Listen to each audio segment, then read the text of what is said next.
कुमार विश्वास जी को ये मंच सौंपना है तो कुमार जी, वाह क्या बात है। महाराज जी ने कहा कुमार की एक आध कविता हम भी सुन लेते हैं। कुमार जी, इस आज की शाम का शुभारंभ आप ही करते हैं, उसके बाद दोबारा जनता की डिमांड पे आप दोबारा आइएगा। जोरदार तालियों से डॉक्टर कुमार विश्वास का स्वागत, जोरदार तालियों से, जोरदार तालियों से और जोरदार। कुमार विश्वास जी। परम पूज्य शंकराचार्य जी मंच पर विराजमान, जितने धर्मचरण यहां पर हैं और मंच के इस वाम पंथ में और दक्षिण पंथ में जो आदरणीय सुन रहे हैं, उन सबको और आप सबको प्रणाम करता हूं।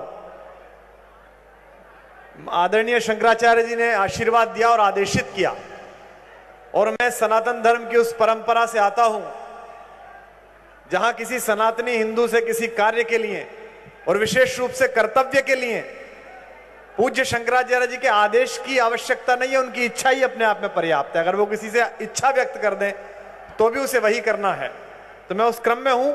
यद्यपि हमारे जो अन्य कवि आए हैं, वसीम बरेलवी साहब, दिनेश बावरा बंबई से आए हैं, मुमताज नसीम साहिबा आई हैं, उन्हें भी अपना कविताएं सुनानी है, लेकिन आपका आदेश है तो मैं कुछ पंक्तियां सुनाता हूं। जो पीछे तक जनता जनार्दन है, शब्द यात्रा करता है और शब्द अक्षर जो होता है वो ईश्वर के समान है। मैं चाहता हूं कम से कम मैं शब्द की प्रतिक्रिया यहां से दूं, आप भी एक प्रतिक्रिया ध्वनि की वहां से पहुंचाएं। एक बार पीछे तक के लोग हाथ उठाकर जोरदार तालियों से आज के इस कार्यक्रम को प्रारंभ करने के लिए अनुमति दें।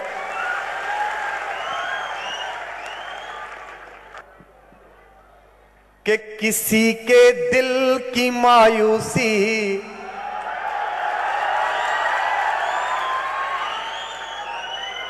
आप लोग बहुत अच्छी प्रतिक्रिया दे रहे हैं, लेकिन जो कुर्सी पर लोग बैठे हैं वो शांत हैं।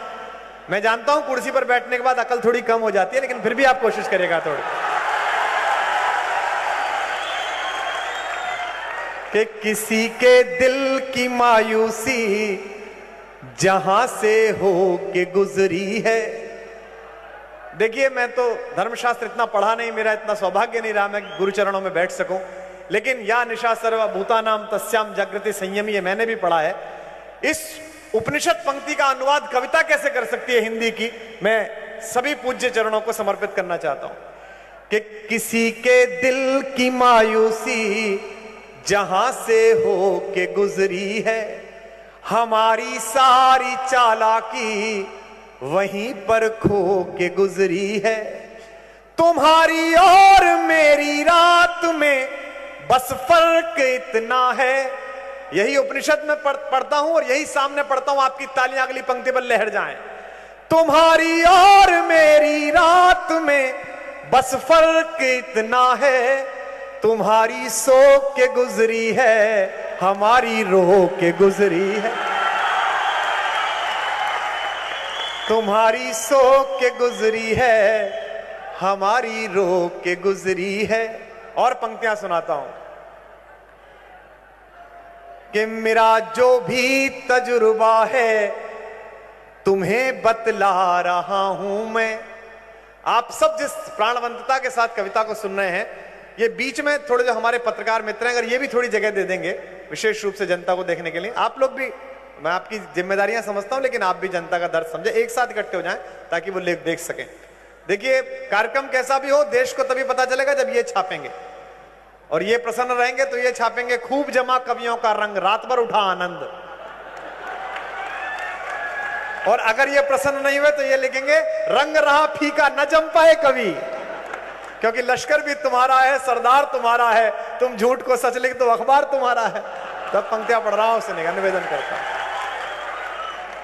कि बहुत बिखरा बहुत टूटा, थपेड़े सह नहीं पाया, हवाओं के इशारों पर मगर मैं बह नहीं पाया, अधूरा अनसुना ही रह गया यूं प्यार का किस्सा। पीछे तक आपकी तालियां उठनी चाहिए इस बार। अधूरा अनसुना ही रह गया यूं प्यार का किस्सा, कभी तुम सुन नहीं पाई, कभी मैं कह नहीं पाया।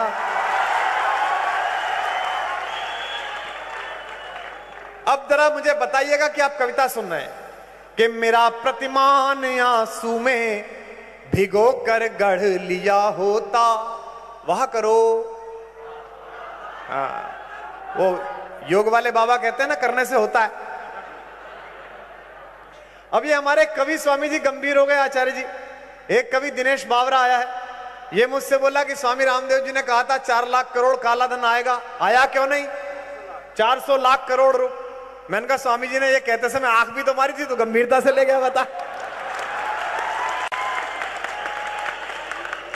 भाई वो मजाक कर रहे थे, तू सीरियस ले गया, इसमें उनका क्या दोष है? कि मेरा प्रतिमान आंसू में मैं बहुत तनाव में नहीं रहता। देश में राजनीति बहुत अच्छी चल रही है। 10 साल एक ऐसे प्रधानमंत्री आए थे जो बोलते ही नहीं थे, और अब एक ऐसा आ गया जो चुप ही नहीं हो रहा है।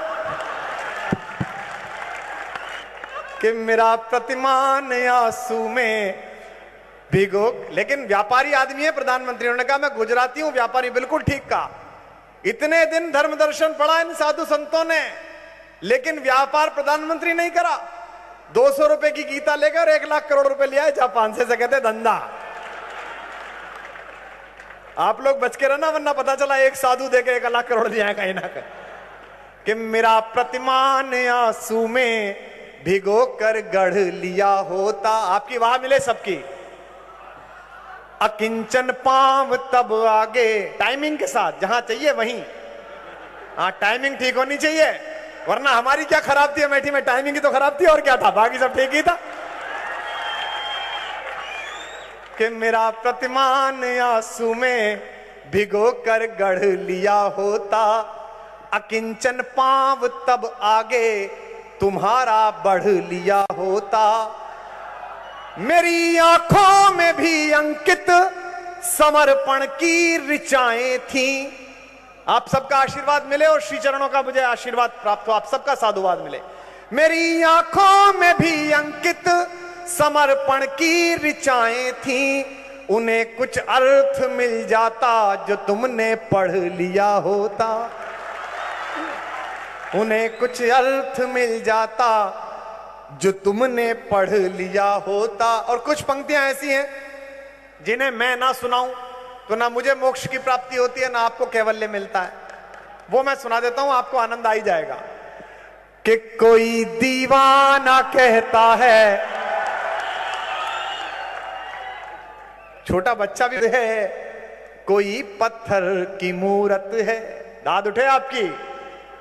लो हमने देख ली दुनिया जो इतनी खूबसूरत है, जमाना अपनी समझे पर मुझे अपनी खबर ये है। आधी पंक्ति मैं बोलूंगा, आधी आप बोलना, पीछे तक तालियां उठनी चाहिए आप सबकी भी। जमाना अपनी समझे पर मुझे अपनी खबर ये है। ये सब हम कल की भगवान से पुकार रहे हैं। अगली लाइन, इसमें धर्म देखना आप।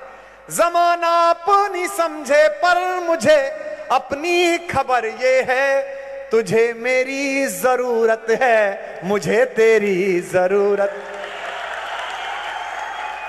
तुझे मेरी जरूरत है, मुझे तेरी जरूरत है। और एक गजल के कुछ शेर सुनाता हूं। यहां हर तरह के लोग हैं। ये अकेला ऐसा धर्म समूह है जहां गजल के सुनने वाले भी आते हैं, जहां सनातनी भी होते हैं, और जहां मुसलसल ईमान वाले मुसलमान भाई भी होते हैं। जाहिद भाई भी हैं और तमाम लोग भी हैं। तब मैं पंक्तियां सुना रहा हूं, सुनिएगा। कि रूह जिस्म का ठौर ठिकाना चलता रहता है। रूह जिस्म का ठौर ठिकाना चलता रहता है। गजल का कायदा है, जो पंक्ति समझ में आए उसमें धीमे से वहा करो, और जो ना समझ में आए उसमें जोर से वहा करो, ताकि पड़ोसी को पता लगे कि हम अच्छे लोगों के बगल में बैठे हुए थे। इसलिए आप सब भी, रूह जिस्म का ठौर ठिकाना चलता रहता है। अगली पंक्ति पर तालियों का कोलाहल हो ताकि तीनों शेर सुना पाऊं। रूह जिस्म का ठौर ठिकाना चलता रहता है, जीना मरना खोना पाना चलता रहता है। तालियां कमजोर आई आपकी, फिर एक बार कोशिश करिएगा। रूह जिस्म का ठौर ठिकाना चलता रहता है, जीना मरना खोना पाना चलता रहता है। सुख दुख वाली चादर घटती बढ़ती रहती है। मैं सरल आदमी हूं, कवि हूं, ये महत्वपूर्ण लोग हैं जिन्होंने विशद अध्ययन किया है, जीवन पढ़ा है और दर्शन को पढ़ा है और धर्म को पढ़ा है। लेकिन कविता कैसे कहती है, जरा आपने हाथ खोलकर बताइएगा। पूज्य शंकराचार्य जी की उपस्थिति में पढ़ रहा हूं कि रूह जिस्म का ठौर ठिकाना चलता रहता है, जीना मरना खोना पाना चलता रहता है। और कल की धाम के लोगों अपने हाथ खोल लेना अगले शेर के लिए कि सुख दुख वाली चादर घटती बढ़ती रहती है, मौला तेरा ताना बाना चलता रहता है।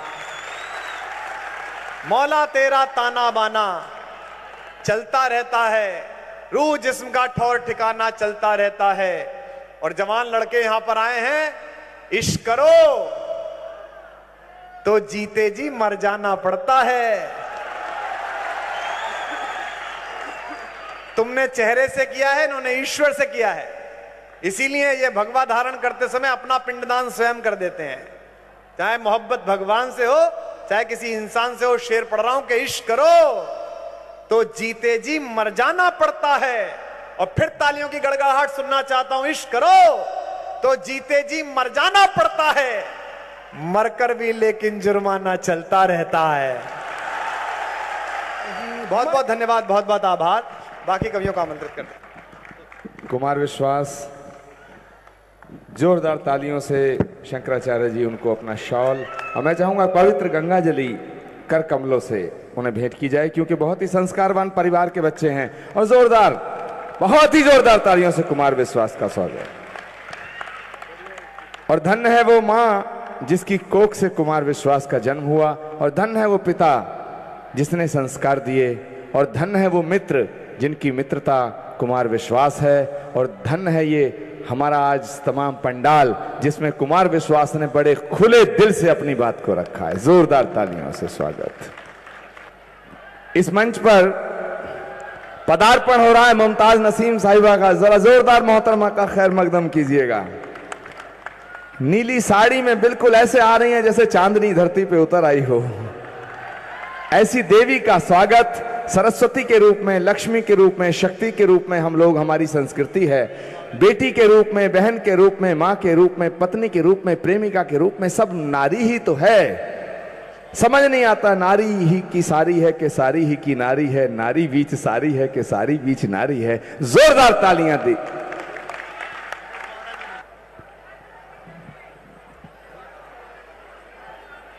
बहुत बहुत शुक्रिया। मंच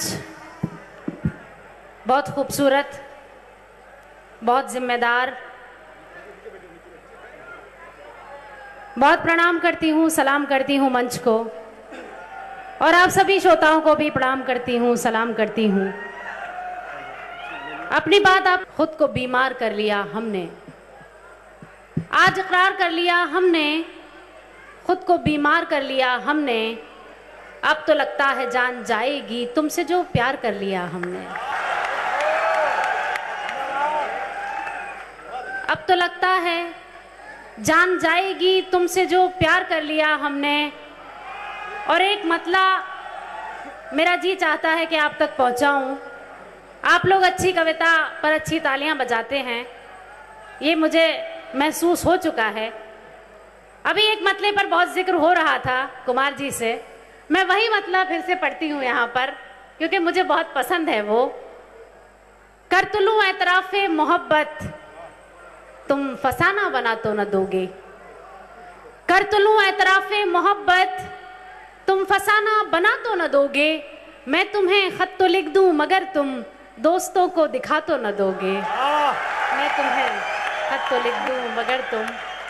बहुत बहुत शुक्रिया, बहुत अच्छा सुनते हैं आप लोग। और देखिए बहुत गाढ़ी शायरी को भी आप लोग सुन लेते हैं, इसके लिए बहुत शुक्रिया अदा करती हूँ। और एक मतला और मुझे बेहद पसंद है, इसलिए पढ़ना चाहती हूँ कि रंग ही रंग हो सिर्फ जिसमें ऐसी तहरीर क्यों मांगते हो। रंग ही रंग हो सिर्फ जिसमें ऐसी तहरीर क्यों मांगते हो। जब मैं खुद हो गई हूँ तुम्हारी मेरी तस्वीर क्यों मांगते हो। मेरी तस्वीर क्यों मांगते हो। बहुत अच्छा, बहुत अच्छा। असल में होता क्या है, थोड़ा सा माहौल बनाना पड़ता है। कुमार जी के बाद अगर किसी को माइक मिल जाए तो उसकी मौत तो वैसे ही हो जाती है, लेकिन मैं बहुत खुशनसीब समझती हूँ अपने आप को कि ऐसा मंच मुझे मिला जहां पर मुझे अपनी बात कहने का मौका मिल रहा है, मैं बहुत खुशी का इजहार करती हूं और चार चार पंक्तियों से आपको जोड़ने की कोशिश करती हूं। आप लोग अच्छा सुनते हैं, कोशिश करती हूं मैं चार चार पंक्तियां आपके बीच में रखूं। स्वागत है। घर से निकली तो थी, मैंने सोचा न था, घर से निकली तो थी, मैंने सोचा न था, इतनी मुश्किल मुलाकात हो जाएगी, इतनी मुश्किल मुलाकात हो जाएगी। घर से निकली तो थी का दिल तोड़ दो, इसकी मर्जी है दोनों का दिल तोड़ दो। ये जमाना तो बस चाहता है यही, ये जमाना तो बस चाहता है यही।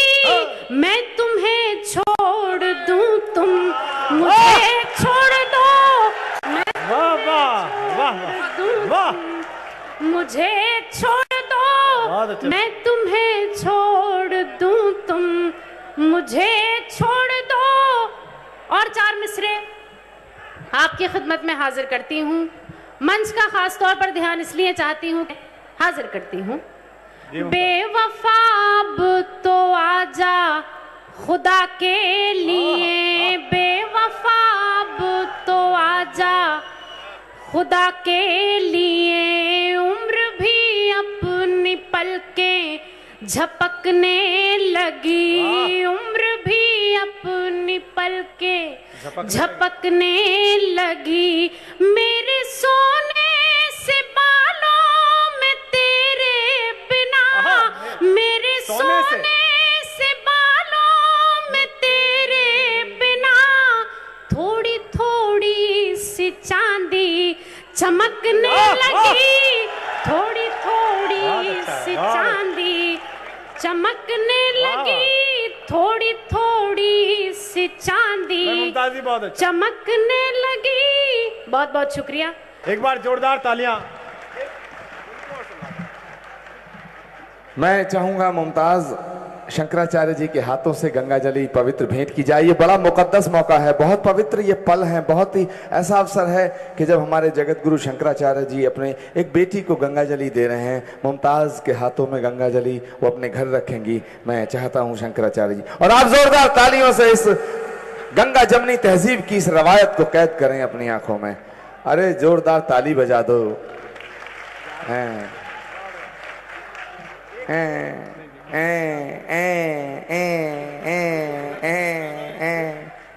खामोशी से सुन लो, इतना अच्छा प्रोग्राम चल रहा है। या परसों की तरह जनगणमन कर दूं, कुमार विश्वास और मुमताज को कहूं जाएं, कह दूं? तुम्हारी वजह से ही मैं किसी को नहीं बुलाता हूं, देखा? और कल भी मना कर दूंगा। अगर 5 मिनट में बिल्कुल खामोश नहीं हुए तो मैं प्रोग्राम को ही खत्म कर दूंगा। फिर ढूंढते रह जाओगे यार हमारे जैसा। चलो तालियां बजा दो और खामोशी से सुनो। अरे महाराज जी एक सेकेंड एक हमारे बहुत ही चार्ली साहब है, उन्होंने किताब लिखी है हास्य पर, इसका विमोचन कर जाइएगा। कुमार विश्वास जी आप भी आइए, और अपना बाबरा जी भी, मुमताज, चिन्मयानंद जी भी। महाराज जी अपने हाथों से। कुमार विश्वास जी, डॉक्टर कुमार कम। मुमताज जी, हाँ, इन्होंने लिखा कि तारीख पे तारीख पड़ती रहती है, आदमी को न्याय नहीं मिलता है। एक एक हाथ में ले लीजिएगा। ये एक बहुत ही मुरादाबाद के हास्य कवि हैं हमारे, इनका नाम है चार्ली, दीपक चार्ली। तारीख पे तारीख मिली है। जोरदार तालियों से अभिनंदन। इनकी पुस्तक का विमोचन हो रहा है। जरा कलम दो महाराज जी, आशीर्वाद के 2 वचन लिख रहे हैं। महाराज जी की कलम से, उनके हाथ से, आशीर्वाद से जिंदगी संवर जाती है मेरे भाई। लेकिन ज्यादा नजदीक मत हो जाना, नहीं बाबा बन जाएगा। जोरदार तालियां। खुश रहिए। लीजिए, देखा कुमार विश्वास, शंकराचार्य जी महाराज, मुमताज जी, बाबरा जी, चिन्मयानंद जी, है ना, सबका आशीर्वाद, कोटि कोटि आशीर्वाद। आगे बढ़िए आप, आगे बढ़िए। तो एक बार जोरदार तालियां बजाइएगा भाई दिनेश बावरा के लिए। जोरदार का मतलब समझते हो? जोरदार क्या होती है? जोरदार। इधर महिलाओं की ओर से भी। हाँ भाई, मेरी सेहत के अनुसार आपने तालियां ठीक बजा दी हैं, मुझे कोई एतराज नहीं है। दो प्यार मोहब्बत करने वाले कवियों ने प्यार मोहब्बत के गीत सुनाए। इतना अच्छा प्यार था कि आदरणीय सारे संत महात्मा जा चुके हैं। प्यार का प्रभाव ऐसा होता है साहब, चाहे कृष्ण से हो चाहे कुछ भी हो। लेकिन माया नगरी से दिनेश बावरा आया। मैं हास्य का कवि हूं। मैंने तो कहीं किसी शायर के मुंह से सुना था, आदरणीय डॉक्टर कुमार विश्वास जी की, जो तीर चला था निगाह से, ना इधर गया ना उधर गया, मेरे दिल को उसकी तलाश है, जब लगा नहीं तो किधर गया। हाँ, मैं ऐसा वाला आदमी हूं, ढूंढने बुढ़ने वाला। मैं तो, हाँ सर, मैं तो, हाँ खींचो क्या आप खींचोगे? कल अखबार में छपेगी, पचपो अखबार रद्दी हो जाएगा, नरसों अखबार एक जिलेबी के ठेले पे बिकेगा, उस पर कोई महिला जाके जिलेबी खाएगी, बाद में उसे नीचे फेंक देगी, बाद में उसे कुत्ता चाटेगा। तो कुत्ते को टेस्ट मिलना चाहिए, इसलिए मैं हमेशा ढंग से तस्वीर खिंचाता हूं। अच्छा, हम भारतीय लोगों और संत महात्मा के बीच में मैं हूं। दिनेश बावरा 4 लाइनें पढ़ता है और इतने कुमार विश्वास जी ने जिस मंच की आगाज किया हो, वहां मेरे जैसे अदने कवि को मुंबई महानगर से इतनी दूर की यात्रा करके आया हूं, अगवानी में 4 पंक्तियां रखता हूं, देखना चाहता हूं कि मुझे भी लाड़ प्यार आप ऐसा देते हैं कि नहीं, कि दूध को दूध, पानी को पानी कह दूं, मेघ की गर्जना, दरिया की रवानी कह दूं, सूर के पद, मीरा की बानी कह दूं, अगर यूं ही चुप रहे तो कुछ कह न पाऊंगा, जरा साथ साथ दो तो दुनिया की कहानी कह दो। बहुत अच्छे, वाह वाह वाह वाह वाह। रिश्ता बनाइएगा। ताली बजाने का निरोध नहीं करूंगा। संत महात्मा के मंच पे हूं साहब। हम सत्यनारायण भगवान की कथा 10वीं बार भी अगर सुन रहे हो, तब भी जब तक पंडित ना कहे कि अध्याय समाप्त हुआ तब तक हम अच्छत फूल नहीं छोड़ते, क्योंकि हम ढंग से सुन ही नहीं रहे होते हैं। कुमार विश्वास जी को अगर पिछले साल आपने ठीक से सुन लिया होता तो इस बार संचालन मैं करता और गंगा जल मुझे मिलता। लेकिन क्या गलती आप लोगों की है साहब, उसमें मेरा कुछ दोष ही नहीं है। अच्छा, मैं 5 साल का था चेयरमैन साहब, तो मेरे पिताजी स्कूल में जमा कराने ले गए। उत्तर प्रदेश के गोरखपुर का हूं मैं। तो वो मास्टर जी बगीचे में बैठे थे ऐसे, और मेरे पिताजी लेके गए। तो लाड़ बस मास्टर जी ने मेरे पिताजी से पूछ लिया, किसका लड़का है? हमारे यहाँ ज्वाइंट फैमिली कल्चर था। तो मेरे पिताजी ने भी लाड़ में बोल दिया, आपका ही है। अब हम टेंशन में कि जिसको हम 5 साल से पिताजी समझ रहे हैं, यार वो तो है नहीं। अध्याय समाप्त हुआ, ताली बजानी है, मैं बताया करूंगा कहां बजानी है कहां नहीं बजानी है। भाई साहब कोई टेंशन नहीं लेना, मेरी कथा बहुत अच्छी है। हमारा वो टेंशन में आ गए। मैंने कहा, जब मैंने अपने पिताजी से कहा, पिताजी जब आप मेरे पिताजी नहीं हो तो आप मेरे घर में क्या कर रहे हो? पिताजी ने बोला, बेवकूफ आदमी, भारत में रहता, भारत का संस्कार है कि लाड़ बस कहना पड़ता है, अपनी ज्वाइंट फैमिली है, बड़ा परिवार है, समाज ले। मैं नहीं आता, तेरे कोई चाचा आते तो क्या करते, इसलिए कहना पड़ता है। तो मास्टर ने नाम लिखना शुरू किया और मुझसे पूछ लिया, मुझसे मतलब कि ये किसके पिताजी हैं? मैंने कहा, आपके ही हैं। बहुत अच्छे। हमारा संस्कार यहीं से शुरू होता है। हम संस्कार कहां से पाएंगे? जो परिवार में सीखेंगे वो पाएंगे। ये संत समाज है साहब, जहां वंदना में कहा जाता है, जे भूत भावन अघन सावन नित्य सावन सुंदरम, जटजूट गंग निनाद कलकल सकल ताप विमोचनम, जय दिव्य भाल त्रिनेत्र लाल सुपाल इंदु सुशोभनम, ध्वनि गंग मधुर मृदंग भंग सुमंग, भस्म विभूषितम अति मधुर हास विलास प्रतिपल, श्वास श्वास सदा शुभम, जय काम घालक नित्य पालक भक्त बालक मंगलम। वो आराधना के मंच है साहब। अध्याय समाप्त हुआ। हाँ, मैं बताऊंगा। वो एक अंग्रेज आया, महात्मा जी, अंग्रेज आया हमारे हिंदुस्तान में, बोला, क्या तुम्हारा हिंदुस्तान?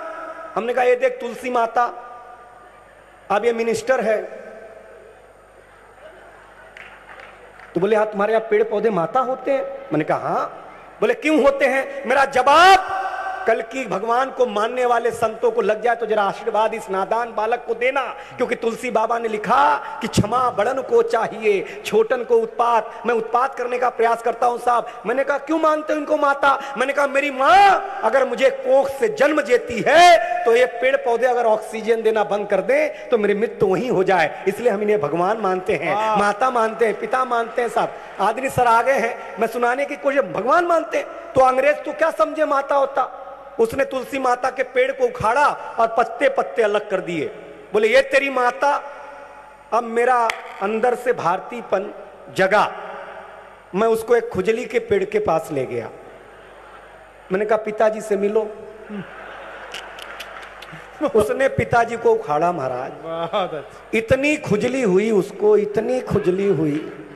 उसके बाद से ही अंग्रेज लाल पैदा होने लग गए, उसके पहले काले पैदा हुआ करते थे महाराज। हम तो तब 4 पंक्तियां पढ़ता हूं और देखना चाहता हूं कि भारतीय संस्कार को बचाने के प्रयास में मुंबई महानगर से आया हुआ यह बालक जो प्रयास कर रहा है वो कहीं न कहीं सही है कि नहीं है साहब। कि एक अंग्रेज हमसे टकरा गया, टकरा क्या, हिंदुस्तान क्या है? आदमी मुमताज जी बैठी, मुझे उर्दू आती नहीं, मुझे अल्फाज आते नहीं, लेकिन ये शायर और कलमकार हिंदुस्तान का चित्र 12 लाइनों में जिस तरीके से खींचते हैं, उन शायरों का तमाम नमस्कार करता हूं। ये हिंदुस्तान जब आजाद नहीं हुआ था तो मियां इकबाल ने एक शेर लिखा, सारे जहां से अच्छा हिंदोस्तां हमारा, हम बुलबुले हैं इसकी, ये गुलसिता हमारा। आजादी के 10 साल बाद ये हिंदुस्तान दुष्यंत कुमार को मिला। उन्होंने लिखा, कल नुमाइश में मिला था चिथड़े पहने हुए, मैंने जब पूछा नाम तो बोला कि हिंदुस्तान हूं। 30 साल बाद यह हिंदुस्तान एक और शायर को मिला, उन्होंने लिखा कि मुफलिसी और भूख का अनुमान किसने लिख दिया, ये मेरे चेहरे पे हिंदुस्तान किसने लिख दिया। 40 साल बाद यह हिंदुस्तान अदम गौड़वी को मिला, उन्होंने लिखा भुने काजू प्लेट में विस्की गिलास में उतरा है रामराज विधावक निवास में। 50 साल बाद यह हिंदुस्तान उर्मिलेश जी को मिला तो उन्होंने लिखा कि केसरिया हिंदू हुआ, हरा हुआ इस्लाम, रंगों पर भी लिख दिया जाति धर्म का नाम। और 60 साल का हिंदुस्तान तेज नारायण शर्मा ने ठीक ठीक पहुंचाया तो पूरा पांडाल जरा बताए कि नादान बालक तेरी उछलकूद ठीक हो रही है। 60 साल के हिंदुस्तान को देख करके तेज नारायण शर्मा ने लिखा कि मंच जब से अर्थदायक हो गए तोतले भी गीत गायक हो गए, राजनैतिक मूल्य कुछ ऐसे गिरे जेब कतरे तक विधायक हो गए। बहुत अच्छे, एक बार जोरदार तालियां दिनेश बावरा के लिए बजाइए। वाह वाह, 2 बातें अच्छी हुई, एक तो दिनेश ने आपको हंसाया भी और आपकी आंखों की कोर पर आंसू भी वो लेकर आए।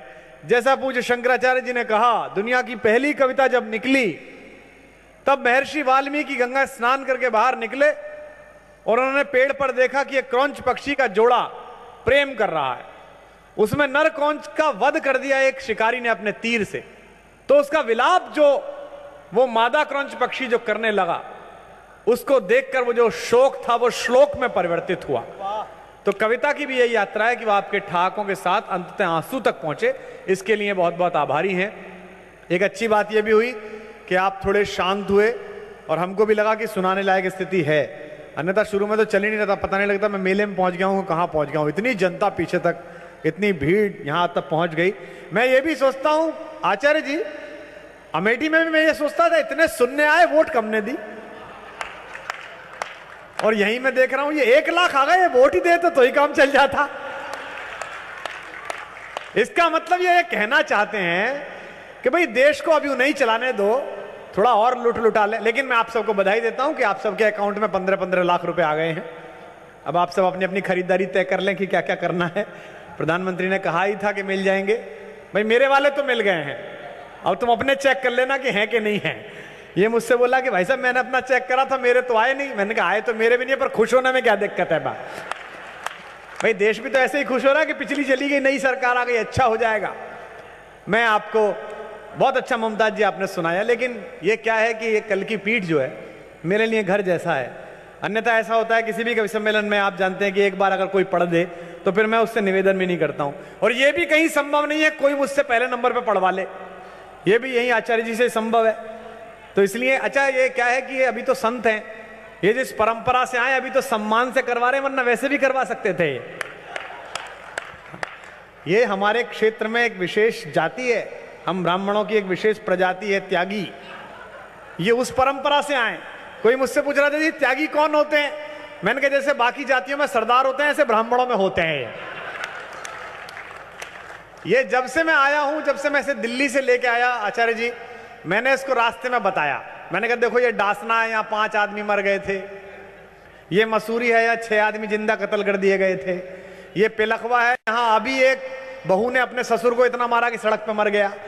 तो ये मुझसे बोला कि जी वो ढंग का काम होता है आपके इलाके में नहीं होता।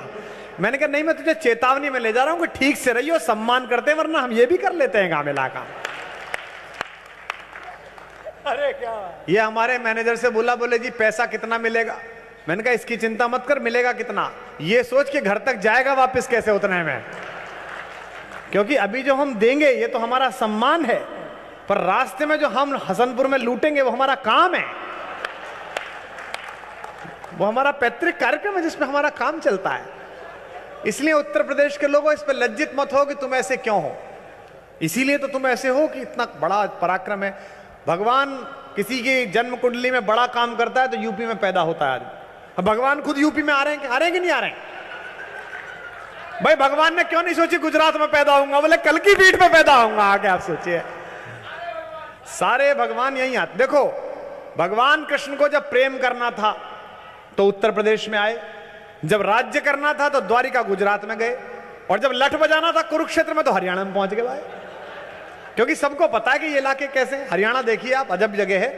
हरियाणा के 2 लोग बड़े प्रसिद्ध हैं आजकल, एक बाबा और एक बेबी, एक स्वामी रामदेव जी और एक मल्लिका शेरावत। एक सुबह को नहीं सोने देता, एक रात को नहीं सोने देती, और दोनों बराबर कपड़े इस्तेमाल में लेते हैं, और दोनों को टीवी पे देख लो तो अनुलोम विलोम खुद ही प्रारंभ हो जाता है अपने आप।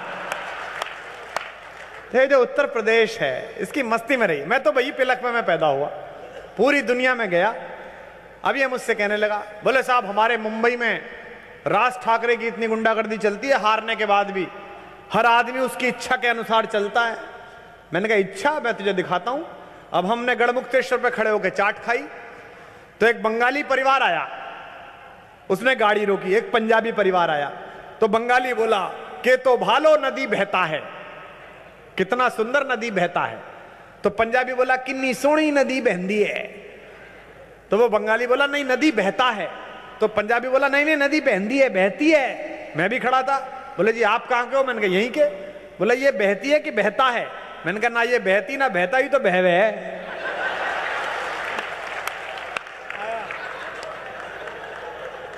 तालियां बजाओ एक बार जरा जम के। हाँ ऐसे नहीं चलाएगा। तो ये हमारा अपना इलाका है, बहवे। ये हमारी महिलाएं भाभियां बैठी हैं। मेरी पत्नी साहब वो अजमेर की पड़ी हुई है, सोफाया की। आचार्य जी की बड़ी भक्त है, बड़ा हमारे परिवार में इनका सम्मान है आचार्य जी का। वो सोफिया को सोफाया बोलती है, मतलब उसके घर में, पूरे घर में हिंदी का आइटम मैं ही हूं। कुत्ता भी अंग्रेजी में ही है, सिट डाउन डोंट बार्क, पर मेरे साथ चलती नहीं, मैं बार्क करता ही रहता हूं क्योंकि अंग्रेजी समझता ही नहीं, इसमें क्या दिक्कत है। वो हमारे शादी के बाद पिलखवा गई तो मेरी मां ने कहा, उसने कहा मम्मी जी वो बड़ा वाला भगोना कहां रखा है जिसमें दूध गर्म करना है? तो उन्होंने कहा इंगे को चली जाए, इंगे को। तो आई मुझसे, ज्योग्राफी की प्रोफेसर है, मुझसे बोली ये इंगे किधर होता है? मैंने कहा किंगे ही ढूंढ ले, मिल जाएगा।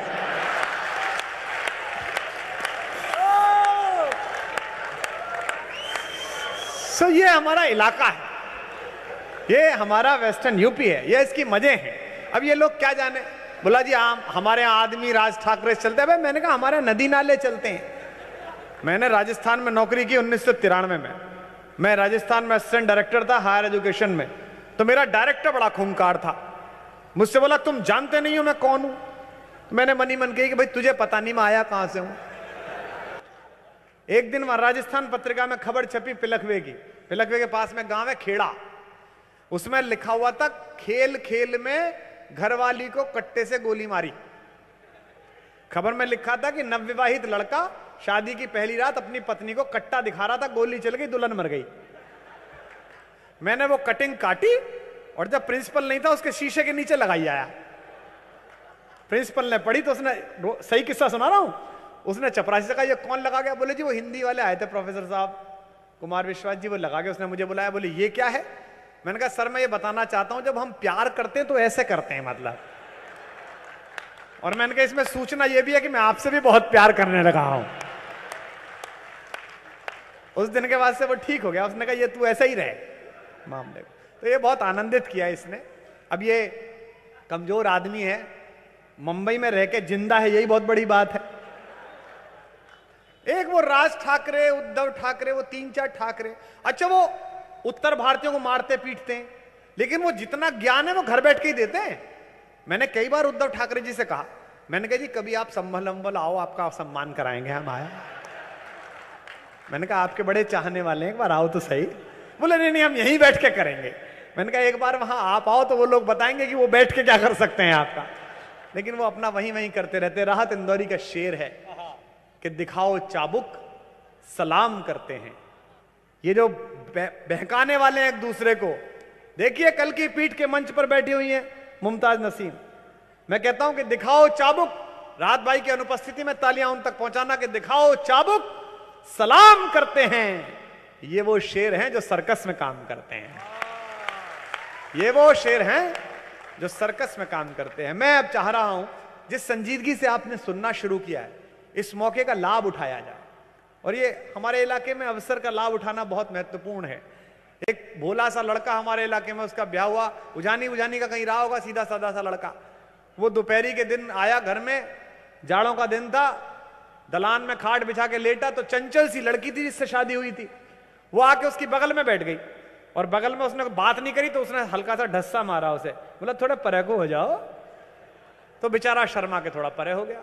उसने फिर उसे हल्का ढस्सा मारा, बोला नहीं परे को हो जाओ। वो फिर परे को हो गया। तीसरी बार जो उसने अपना ढूंगा उसको मारा, बोले नहीं परे को हो जाओ। वो उठा, चप्पल पहन के चला गया। 2 महीने बाद कलकत्ता से चिट्ठी आई कि और सरकूं। तो इस इलाके में भोलापन चलता नहीं।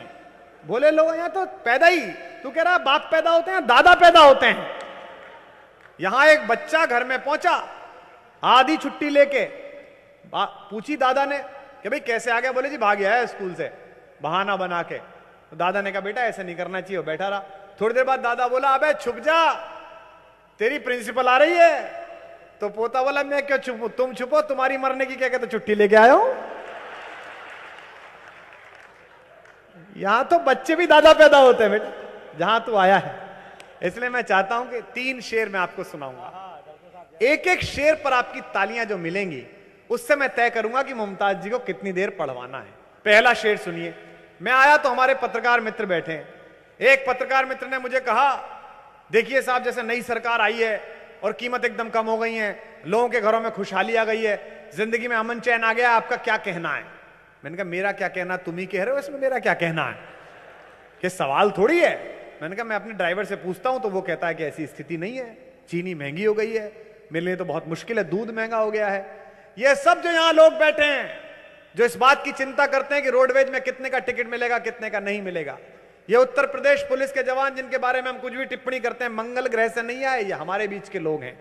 ये भी अगर इनको स्वतंत्र कर दिया जाए इस राजनीतिक अंकुश से तो ये बता देंगे कि दुनिया के किसी आतंकवादी की हिम्मत नहीं है कि उत्तर प्रदेश में कुछ कर सके, इनके अंदर इतनी ताकत है। मैं एक शेर पढ़ रहा हूं राजेश रेड्डी का, उस दर्द को महसूस करिए। ये दोनों तरफ साधु संत बैठे हैं, इनके जीवन में वो दर्द नहीं है, मेरे जीवन में दर्द है। आचार्य जी गृहस्थ संत हैं, उनके जीवन में भी ये दर्द नहीं है, भक्त आके जो अर्पित कर जाए उसी में खुश हैं, करना फकीरी तो क्या दिलगिरी सदा मगनमन नैना जी। लेकिन मैं एक शेर राजेश रेड्डी का सुना रहा हूं, आपकी वाह मुझे बताएगी कि क्या सुनाना है मुमताज जी को। कि रोज रोज खाली हाथ जब घर लौट कर जाता हूं मैं, अब जरा वहां आपकी पहुंचे कल की वालों, कि रोज खाली, ठक से लगेगा, अगला मिश्रा लगेगा, मेरी बात कह दी कुमार विश्वास ने राजेश रेड्डी की, और आप उछल जाएंगे कि रोज खाली हाथ जब घर लौट कर जाता हूं मैं, मुस्कुरा देते हैं बच्चे और मर जाता हूं। मुस्कुरा देते हैं बच्चे और मर जाता हूं मैं। 150 करोड़ रुपए में महाराष्ट्र में शपथ ग्रहण समारोह हुआ, 150 करोड़ में, जिस महाराष्ट्र में विदर्भ में 250 किसान पिछले 6 महीने में 2-2 लाख रुपए का कर्जा ना चुकाने के कारण आत्महत्या करके मर गए। और कहा जा रहा है कि जिंदगी बदल गई है। उम्मीद करता हूं जिंदगी बदल जाए, उम्मीद करता हूं कि यह नया शासन आकर देश बदल दे। लेकिन आज इस मंच से कहकर जा रहा हूं, अगले 1 साल तक कल की पीठ वालों याद रखना, आचार्य जी की अनुमति लिए बिना 4,500 लाख करोड़ रुपए का वादा हुआ था चुनाव से पहले। 4,000 करोड़ रुपए आ जाए तो मेरा नाम बदल देना। ये 1 रुपया नहीं ला सकते, ना नाम बता सकते, क्योंकि इनके वालों के नाम भी है और उनके वालों के भी नाम है, दोनों के नाम है, इसलिए नहीं बता सकते हैं। अब अगला शेर आपको मैं सुना रहा हूं और मुमताज जी को दावत दूंगा। उस्ताद का शेर है कि उनसे छींके से कोई चीज उतरवाई है। उनसे घर में जाले साफ करवाने हो तो साली आ जाती है, तब साफ करवाए जाते हैं, ताकि घर के भी हट जाएं और आंख के भी हट जाएं। कि उनसे छींके से कोई चीज उतरवाई है, काम का काम है, अंगड़ाई की अंगड़ाई है।